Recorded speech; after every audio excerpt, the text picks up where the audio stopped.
I've got fluff in my face. So much fucking fluff. So the audio should sound a lot different now.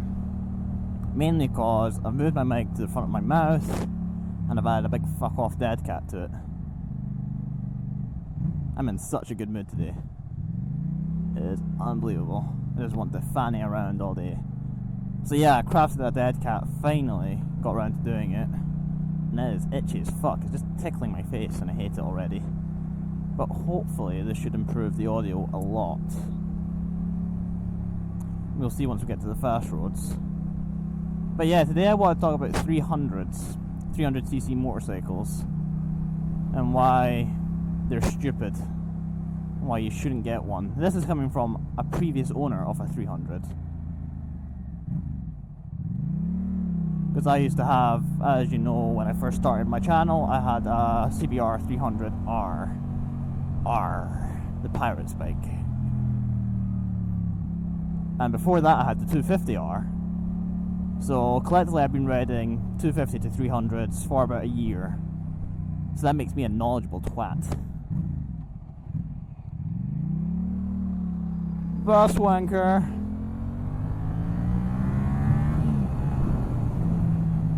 What the fuck's this cyclist doing? Oh, he's turning. Hey, tricks galore there. But yeah, I just think 300s, now that I've had time to get used to a 700, albeit a restricted 700, it's sort of given me some insight and clarity onto the topic of why should you even have a 300. Because I bought my 300 because I panicked, so my 250 got nicked. And I had that for about 5 months before I got bored of it and upgraded to the MT-07. Just because it's just boring, it's just...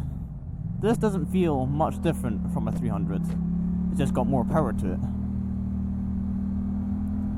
And it's still forgiving as fuck. The CBR actually wasn't very forgiving. You make a mistake on that and it will fucking make you pay for that mistake.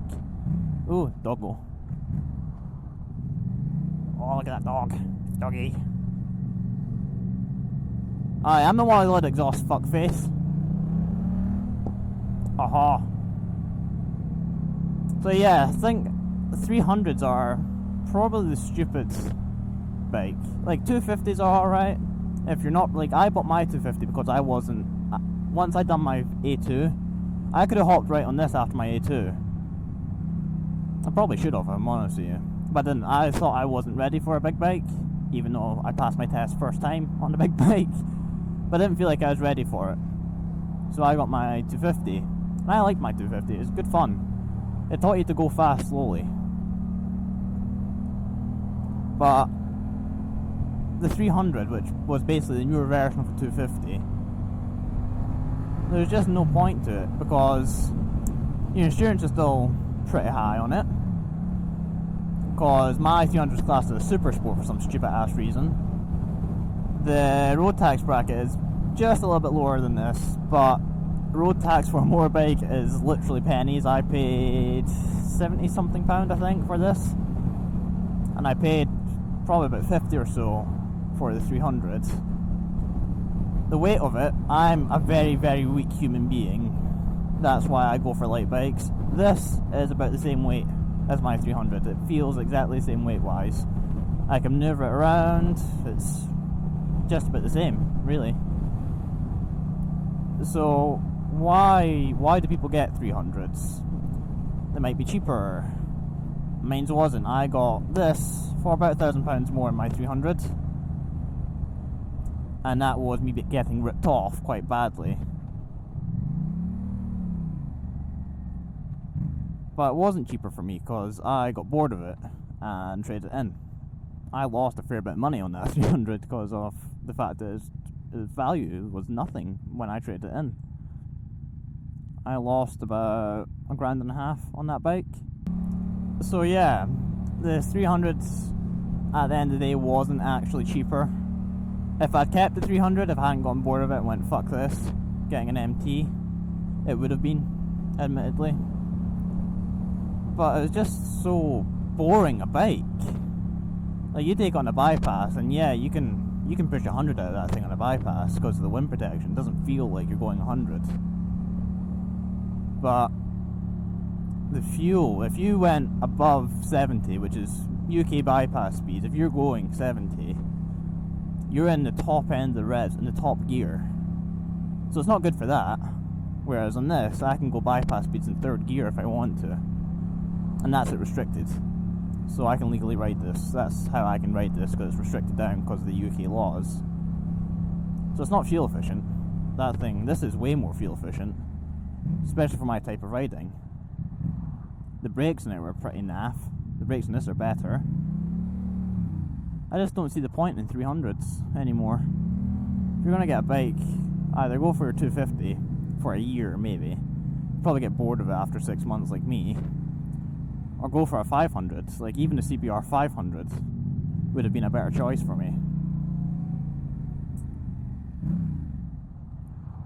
Or just bite the bullet and get the biggest bike you can get and get restricted down like what I've done. I can't really get a bigger bike than this because of the restriction laws. But at the end of the day, bikes are... everyone has their own tastes for bikes. Like, I'm more of a sports bike rider, but here I am on an MT, and I'm fucking loving it. Oh, lights, man. Jesus wept. So yeah, my recommendation, the TGRB recommendation, is just bite the bullet, get a bigger bike. It'll save you so much money in the long run. Because instead of me now replacing bikes every 6 months, I'm stuck to this for 3 years. One, because I have to pay it off, and I'm stuck to it for at least 1 year, because I literally can't get anything bigger because of my license. Whereas with 300, I was just encouraging myself to just constantly buy new bikes. So I just wanted to go bigger, go faster, all of that stuff. Whereas if you just go to this straight away, even if you have the temptation that you want to get a bigger bike, like I want a bigger bike already. I already want like a 1000cc Super Sport and just smash it into something. But I can't. The UK laws stop me from doing that. And rightly so. I don't disagree with the laws, just disagree with how they're implemented. But yeah, that's my rant on 300s. Quite a short video. I'm going to end up recording 2 of these today. But yeah, just bite the bullet, get a bigger bike. More fun. Easier to control as well. You can properly fanny around on this thing and get away with it. Bitch! Any fucker coming? Bitch!